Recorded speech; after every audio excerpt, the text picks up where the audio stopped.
In the 1990s, a car existed in America that didn't use gasoline, didn't make noise, and didn't need oil changes. It wasn't a concept.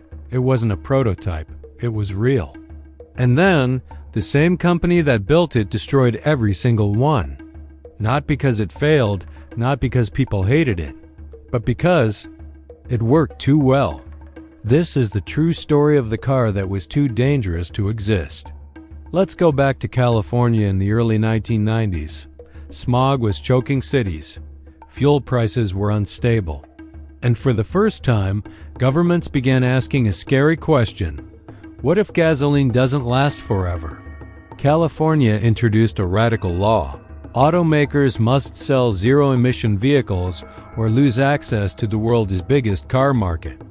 Most companies panicked. Some delayed. Some lobbied. Some pretended to comply. But General Motors did something unexpected.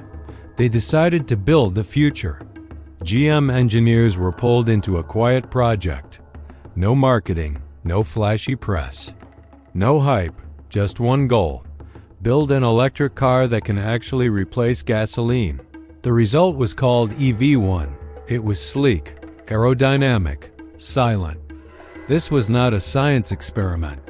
It was faster than many gas cars, smoother than luxury sedans. People who drove it said something strange. Once you drive this, normal cars feel broken. That sentence would seal its fate. GM never sold the EV1. They only leased it. Why? Because they were scared. Still, thousands of drivers lined up. Celebrities, engineers, normal families. Owners begged GM to let them buy it. They wrote letters. They organized protests. They offered more money. One owner said, "This wasn't just a car. It felt like freedom. No oil changes. No exhaust fumes. No gas stations."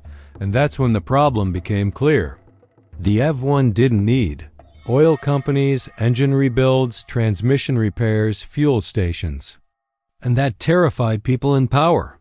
Because if this car succeeded, dealership service profits would collapse, oil demand would drop, the entire automotive business model would change. The car wasn't dangerous to drivers. It was dangerous to industries. Quiet meetings began. Lawsuits appeared.